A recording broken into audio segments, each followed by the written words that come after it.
అదే నిరుద్యోగులు కాంగ్రెస్ పార్టీ వచ్చిన తర్వాత 2 లక్షల ఉద్యోగాలు వస్తాయని చెప్పి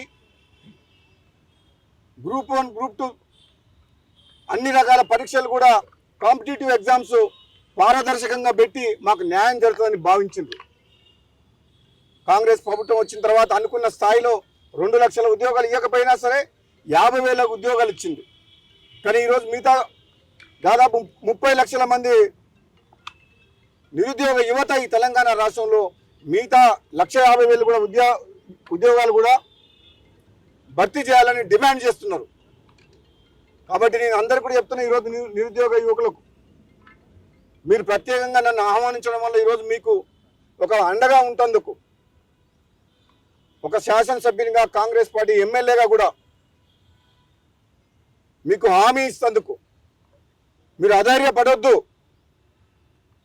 మీకోసం, మీరు కన్న కలల కోసం, మీ ఆకాంక్షల కోసం, యువత యొక్క ఆశయాల కోసం మీతో తోడుంటా, మీ వెనకాల ఉంటా, మీ ముందుంటా అని చెప్పి మీకు ఒక మాట ఇస్తందుకు, ఒక అన్నగా మీ అందరికి ఒక కుటుంబ సభ్యునిలాగా నిరుద్యోగ యువకులందరికీ కూడా ఒక అన్నగా నేను మాటిస్తున్నా. మీకు ఆలస్యమైన మాట వాస్తవం. రాష్ట్ర ఆర్థిక పరిస్థితి మీ అందరికీ తెలుసు.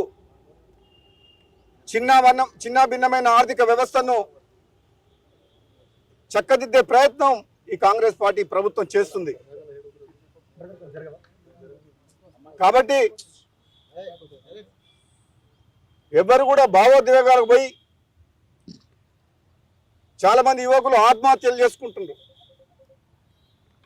వాళ్ళ తల్లిదండ్రులు ఎంతో కష్టపడి, నాకు తెలుసు, ఒక పేదరికంలో ఉన్న యువకులు కష్టపడి చదువుకున్న తర్వాత ఉద్యోగం రాకపోతే వాళ్ళ పరిస్థితి ఏంది?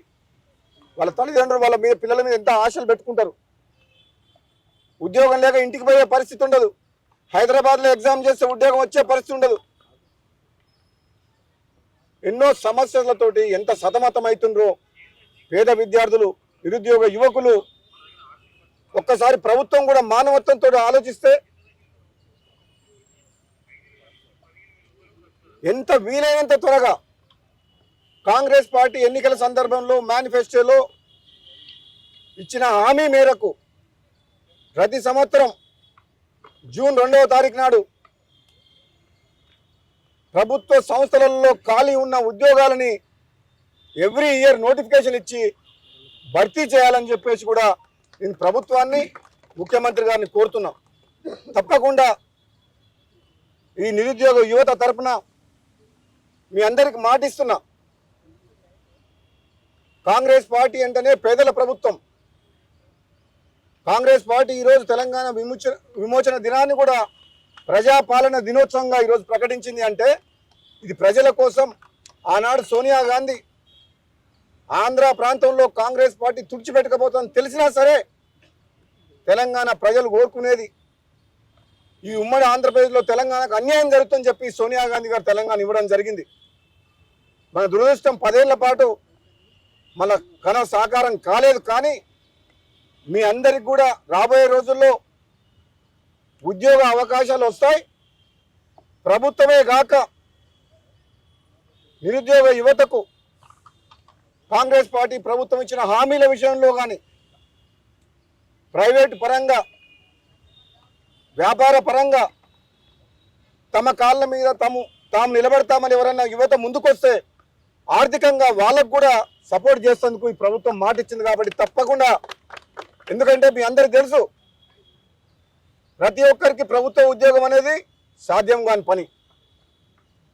ప్రభుత్వ ఖాళీని నింపాలని చెప్పి మీరు ఏదైతే డిమాండ్ చేస్తుండ్రో అది సముచితం, న్యాయం, ధర్మం. కాబట్టి ఆ విషయంలో మీరు అడుగుతున్న కోరికల విషయంలో నిరుద్యోగ యువత తెలంగాణ మొత్తాన్ని కూడా నేను మాటిస్తున్నా, మీకు న్యాయం జరిగే వరకు మీ సమస్యల్ని ముఖ్యమంత్రి గారి దృష్టికి, ప్రభుత్వం దృష్టికి తప్పక తీసుకెళ్తా. అవసరమైతే ప్రభుత్వానికి నిరుద్యోగ యువతకు మధ్య ఒక వారధిగా పనిచేస్తా.